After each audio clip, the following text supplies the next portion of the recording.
I got an old MacBook for $350 instead of the M1 Air. Is it good enough to cover all my needs? Will it replace my M1 Air or even the M1 Pro? I had no idea that this MacBook is so good at these tasks.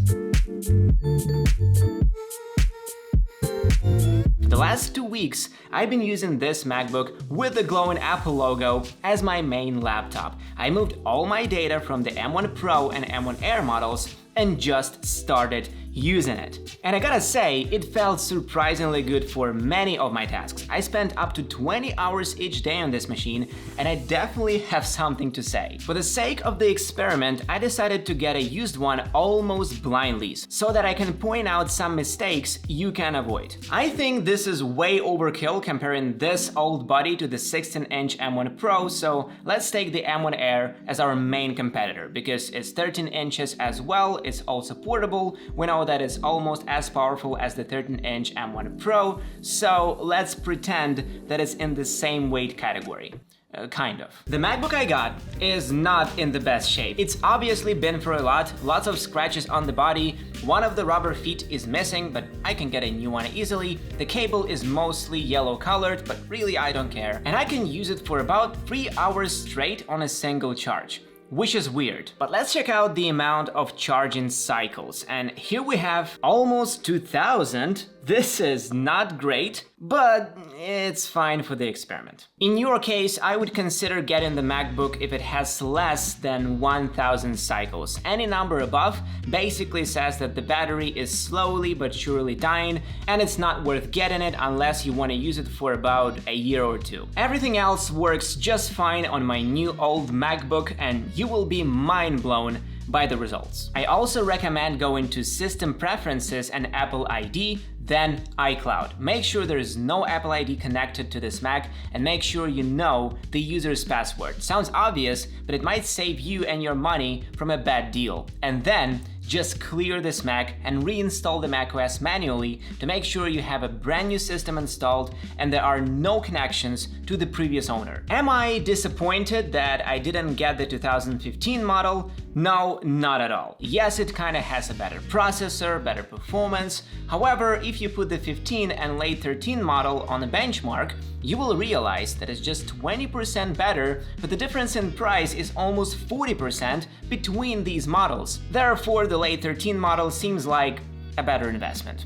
Stonks. What are the specs of this MacBook? Here we have 2.6 GHz, dual-core, Intel Core i5 with Intel HD graphics 4000, 8 gigs of RAM and 512 GB of storage. The number one thing I liked about this MacBook is that it's light and pretty thin. Yes, it's not as thin and light as the new M1 MacBook, but still, 9 years ago, and we can consider it as a portable and thin device. It feels solid, it isn't made of plastic.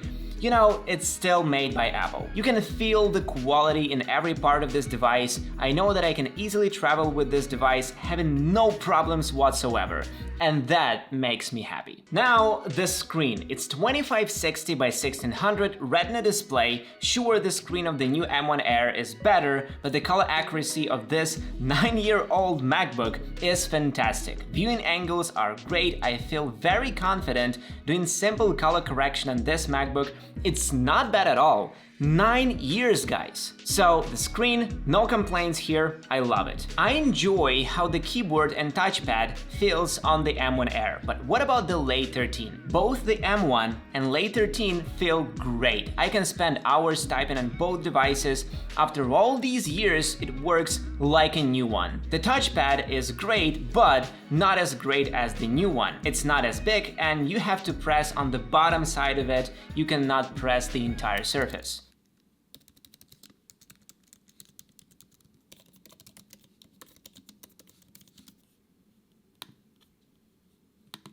The upside and the downside at the same time is that it has more ports than the new 13-inch M1 MacBook Air and MacBook Pro. Thumbs up for the MagSafe, for the HDMI port and the SD card slot, but all the USB-Cs are pretty old and slow, so you will not use all of them for sure. The sound from this MacBook is I would say okay in 2022. I mean, you can hear the sound, it's pretty loud, but you can barely hear low and high frequencies. However, let's keep in mind that it's 9 years old.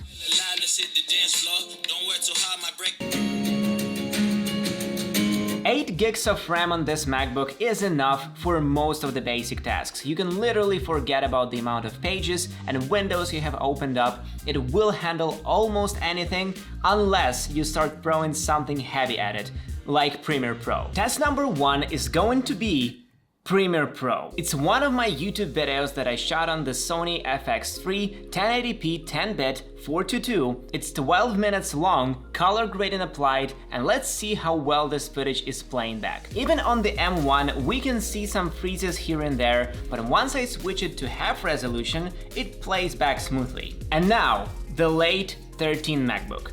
Well, it feels worse than I expected. Even on the 1/8, it's lagging. Okay, maybe it's just 10-bit, but let's see how it handles 8-bit. Better, but we start losing frames here and there for sure. As for the rendering speed, the late 13 is about 2 to 3 times slower than the M1 Air. So, not so fast in Premiere Pro, but let's open up DaVinci Resolve because I have a pretty good feeling that it's gonna be smooth. M1 Air works just fine. No lags, no lost frames, it's much better than Premiere. But the late 13 MacBook Pro struggles a lot. 1.5 frames per second?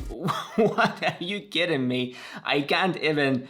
Man, it's so bad. I would not recommend this MacBook for video editing, unless it's something very, very basic, like connecting a few shots together and throwing some music at it. For video editing, you should save some money and get the M1 Air for $1,000 at least. By the way, I have a separate video about it. The same goes for coding, 2D and 3D design. I don't feel like completing these tasks on the late 13 model. Editing photos? Maybe. Like I said, I love the Retina display, so technically I can trust the colors, but if you have lots of high-res RAW photos, this is where this device will struggle, which cannot be called a pleasing experience. So if you don't have at least $1,000 for a new M1 MacBook, you already have a good stationary computer, but sometimes you want to edit videos on a laptop or just use it for other everyday tasks, then you should take a closer look at these old MacBook models. Starting from the late 13, these are the MacBooks that are still usable in 2022, because prior to late 13, we have the 2012 MacBook with Retina display, and early 13, which is different from the late 13 MacBook, don't get confused here, it's way more powerful. MacBooks from 12 and early 13 are the MacBooks with the same architecture, and these MacBooks can barely handle 2K footage. And initially, I was about to get the 2015 model because it's the last model with all these ports, and it's not much thicker than the M1 MacBook. All the MacBooks starting from 2016 have some problems because new body, new keyboard, throttling problems thanks to new body, and Intel the company had some problems at that point. So these are definitely the laptops to avoid in 2022. To summarize, these are the best previous MacBooks in my opinion. 13-inch late 13, upgraded 13-inch 2014, and probably the best one, 13-inch 2015 model. But the 2015 MacBook is more expensive, therefore, based on the budget, the tasks, and all the above said, I decided to go with the very base late 13. But in general, I feel very comfortable using this MacBook for my everyday tasks. It handles all of them. Video editing, no, it's very hard to edit on this laptop. I need at least the M1 Air for my videos. So frankly speaking, if your tasks are more to the graphics heavy side and you have from $800 to $1,000,